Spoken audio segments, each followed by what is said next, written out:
Olá, bem-vindo ao quadro.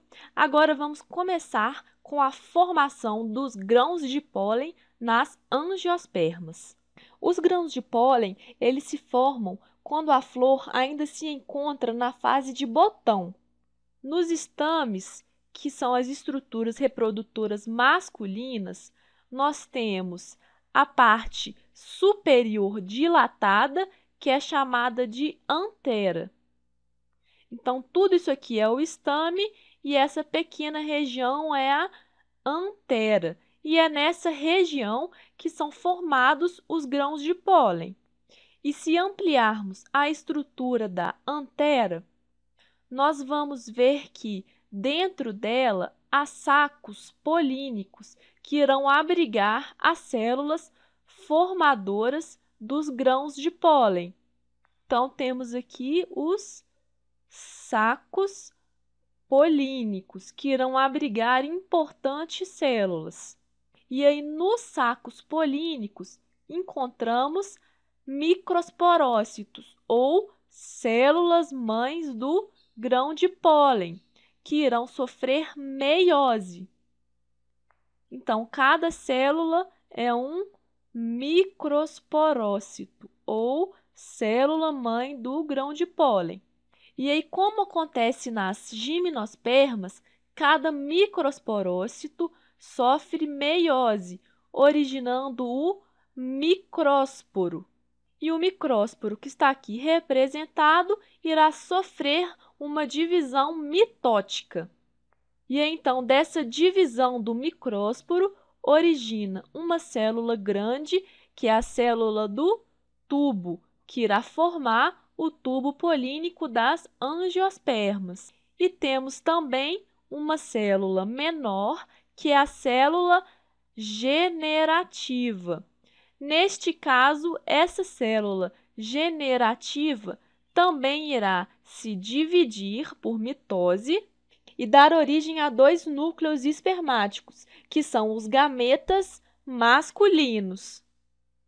E aí, todo esse conjunto já diferenciado é o grão de pólen das angiospermas, que, por conter o gameta masculino, é o gametófito masculino.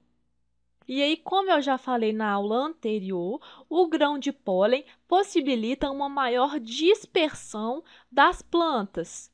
E com maior dispersão, a maior troca genética, aumentando a variabilidade genética de uma população.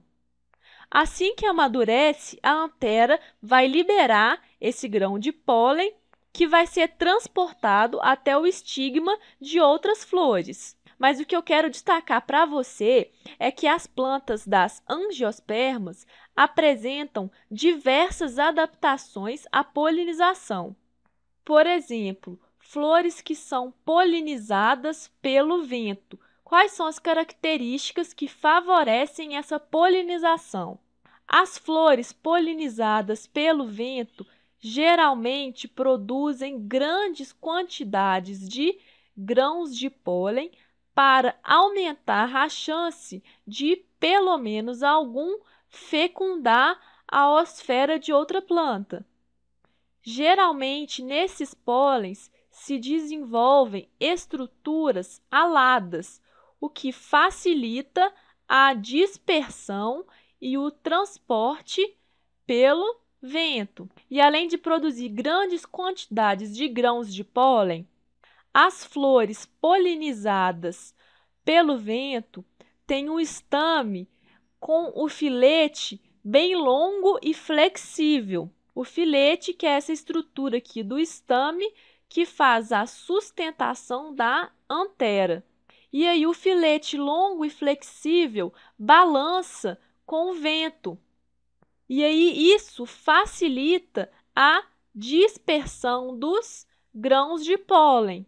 E além dessas características do filete, nós temos que no carpelo das flores polinizadas pelo vento, há uma maior abertura do estigma, o que vai facilitar a captação desses grãos de pólen. E um exemplo das plantas que têm polinização pelo vento são as gramíneas. Um segundo exemplo de polinização é a polinização por animais. Flores polinizadas por animais geralmente têm características que atraem os polinizadores, como, por exemplo, a cor das pétalas, o cheiro, o néctar. Neste caso, a quantidade de grão de pólen que é produzido é menor. Só que neste caso, na parede do grão de pólen, pode haver estruturas que facilitam a fixação do grão de pólen nos animais.